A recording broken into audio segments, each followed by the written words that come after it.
Bonjour à tous et bienvenue au Comptoir des légendes, votre podcast mythologique.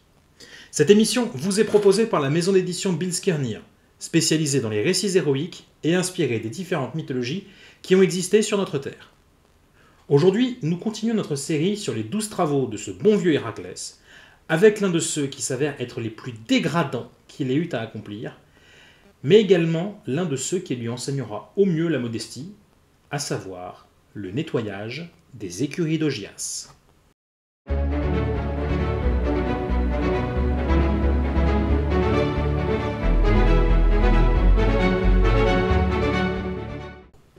Augias, roi de la cité d'Élis, possédait un troupeau de bœufs si imposant que ses écuries s'étaient transformées en un cloaque putride où la lumière ne pénétrait que faiblement, étouffée par l'épaisseur des déjections accumulées au fil des années.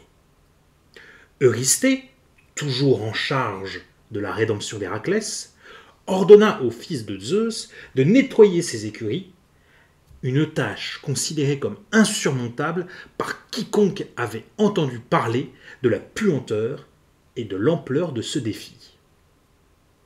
Mais Eurysthée en profita. Souhaitant toujours se venger des humiliations qu'Héraclès lui avait fait subir, il le mit au défi de nettoyer les immondes écuries en moins d'une journée pour qu'il considère la tâche comme accomplie. Cependant, le demi-dieu, armé de sa bravoure légendaire et de sa détermination inébranlable, accepta la mission sans hésitation.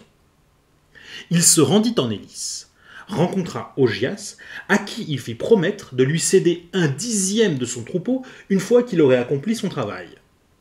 Le roi accepta et envoya Héraclès se mettre à l'œuvre. Le fils de Zeus se rendit devant les écuries d'Augias, contemplant l'immensité de la tâche qui l'attendait. Mais là où d'autres auraient reculé devant l'obstacle, Héraclès avança, porteur de l'espoir et de la promesse de l'accomplissement. Sans plus attendre, il conçut un plan d'une ingéniosité magistrale. Héraclès savait qu'affronter la masse informe des déjections à main nue, ou même avec des outils, serait une folie, même pour lui. Ainsi, il eut recours à une stratégie inédite. Détourner les eaux des fleuves Alphée et Pénée pour les faire couler à travers les écuries à pleine puissance, emportant avec elles les immondices accumulées.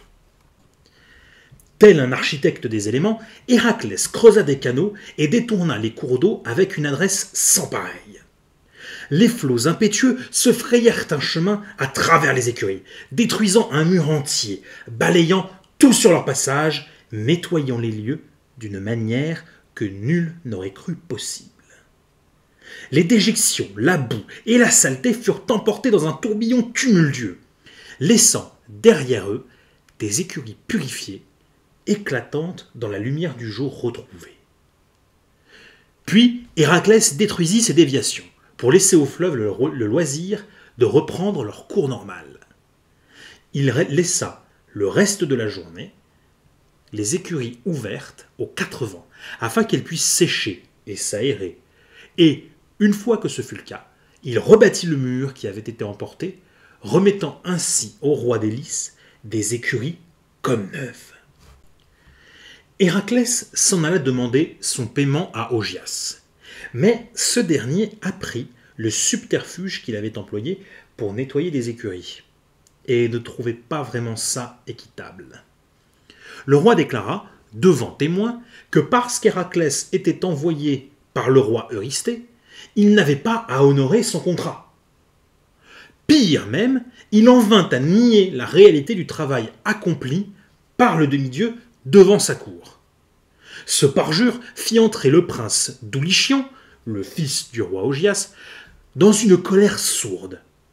Il avait lui-même été témoin de l'accord entre Augias et Héraclès, et voir ainsi son père et suzerain commettre un tel acte le répugna au plus haut point.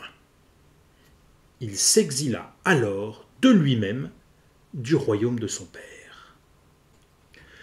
Lorsque le fils de Zeus rentra auprès du roi Eurysthée, ce dernier, apprenant que le demi-dieu avait demandé un paiement en échange de sa tâche, refusa de la comptabiliser dans celles accomplies, bien qu'Augias lui ait refusé sa rémunération. Ainsi, il poussait encore plus Héraclès à se dépasser pour atteindre la rédemption qu'il désirait tant. Bien que réussie et pourtant particulièrement ardue, cette tâche n'est pas restée comme la plus célèbre de celles accomplies par Héraclès. Et pourtant, c'est l'une de celles où il a fait preuve d'une grande ingéniosité, plutôt que simplement de force brute. Le demi-dieu s'en retournera même plus tard en Élis pour se venger d'Augias et de sa trahison. Mais il s'agit là d'une autre histoire. J'espère tout de même que celle-ci vous aura plu et vous aura fait rêver.